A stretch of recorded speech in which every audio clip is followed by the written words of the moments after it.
Seja muito bem-vindo a mais um vídeo desse canal e hoje vamos falar de mais um episódio da quarta temporada de Love, Death and Robots. O episódio que eu vou comentar nesse vídeo é o episódio que não é um episódio em animação da temporada, então eu pensei muito se eu ia fazer alguns comentários sobre esse episódio, tá? Porque de fato não é um episódio que tem animação, mas eu acho que dá pra eu trazer algumas coisas de design, de composição aí na parada, e eu tô falando do episódio Gólgota. Então antes de eu começar, deixa o like aí no canal, se inscreve se você não for inscrito, que eu tô fazendo vídeo pra todos os episódios dessa temporada, tá? E eu não estou falando sobre enredo, história, embora esse episódio tenha tido uma das melhores histórias da temporada, eu não tô falando disso. Eu tô falando de design, de composição e de animação, beleza? Então não se preocupa com spoilers, que esse não é meu intuito. Vou trazer algumas imagens aqui, só que assim, sinceramente, não é nada de tão distante do que foi mostrado no trailer, por exemplo, então não precisa se preocupar que você não vai saber nada da história com as imagens que eu vou trazer aqui, beleza? E antes de eu começar, queria dizer que o meu curso de Motion Design tá com 50% de desconto, então se você tem vontade ou quer entrar nessa área de atuação,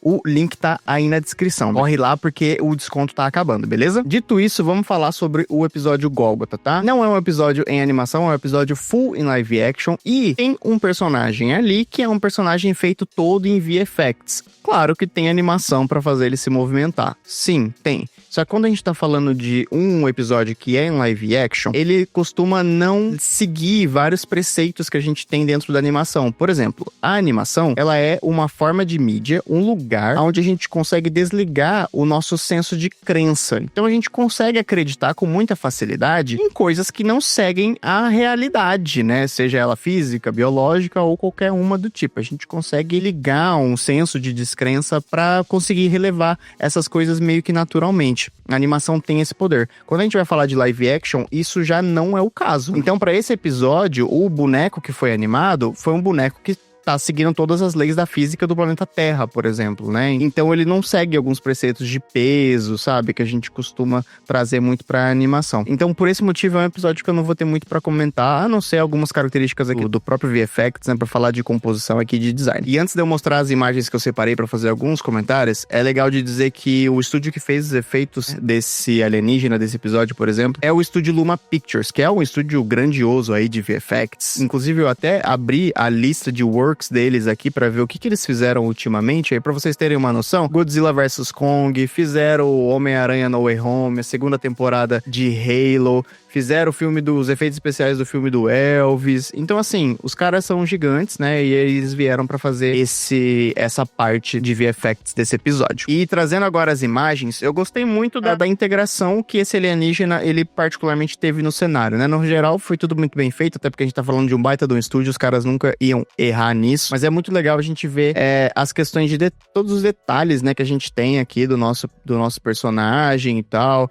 Dentro dessa cúpula, a gente consegue perceber que ele é cara, não sei nem dizer o que ele é, porque parece uma grande escama de corais aqui, mas ao mesmo tempo ele tem tentáculos. É um alienígena, ele pode até ser. Ele tem um grande olhinho aqui no meio, que ao longo desse episódio, esse olho aqui vai se movimentando e vai liberando também uma espécie de gosma preta e tal. E, no geral, foi tudo muito bem aplicado, assim. Não tem erro nenhum nisso. Essa imagem aqui mostra melhor um pouco desse líquido que vai se misturando junto com esse outro líquido que se tem aqui dentro do capacete do nosso alienígena. E também dá pra gente levar em consideração também as aplicações em cenário, né? Igual, a iluminação tá muito bem aplicada, obviamente. E questão de recorte também, né? Muito bom que a gente consegue nem perceber o recorte entre o personagem. Durante o episódio também é assim, é tudo muito bem feito. Questão de design dele eu gostei porque essa armadurinha aqui, ela só fica em cima e ele tem uns tentáculos bem grandes, que eu até tenho uma outra imagem pra mostrar sobre isso. E todo o corpinho do alien tá exatamente aqui em cima, né? Ele respira por essas ventosas automáticas aqui. Nessa imagem aqui dá pra ver melhor, né? Essa máquina, porque essas feixes eles vão virando assim, é bem um tipo respirador de peixe mesmo, sabe? Até porque esse alienígena tem alguma relação com água. Você assistindo o episódio, você vai saber exatamente disso. E aí a gente tem aqui mais detalhes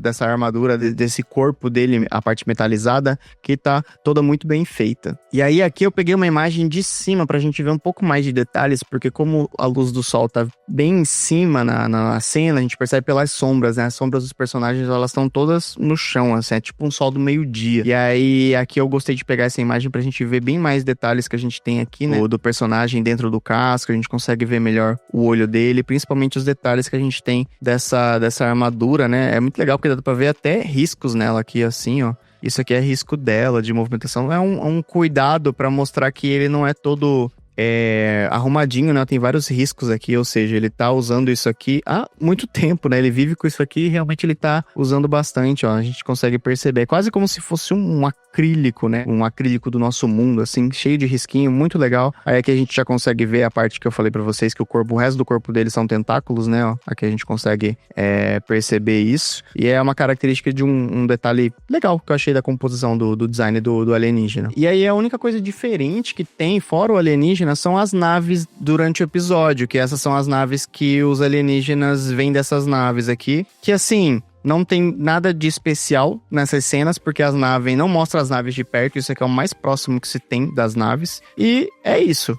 São basicamente, fez uma nave e replicou ela. E é isso, assim, sabe? Joga interferência de iluminação e não tem nada de diferente, sabe? A composição que ficou interessante, né? Porque a gente tem uma paisagem aberta, mas assim, sinceramente, você consegue fazer isso aqui no Photoshop, se você quiser. E é importante dizer que, apesar de ter falado que você consegue fazer no Photoshop, eu não tô jogando shade no trabalho, não, tá? É só pra dizer que realmente era um episódio em live action, VFX, então não tem muito pra gente comentar aqui, né? Nós, e principalmente eu, não estou no meu lugar de fala pra ficar comentando esse tipo de trabalho, então por esse motivo eu vou encerrando aqui meus pitacos. Lembrando pra você deixar o like, se inscrever no canal se você não for inscrito, beleza? E o meu curso tá com 50% de desconto, então não esquece, se você tiver interesse, o link tá aí na descrição. Aí na tela tem outros vídeos de outros reviews que eu fiz sobre os episódios dessa 4ª temporada de Love, Death and Robots que você pode se interessar. Beleza? A gente se vê no próximo vídeo. Tchau, tchau.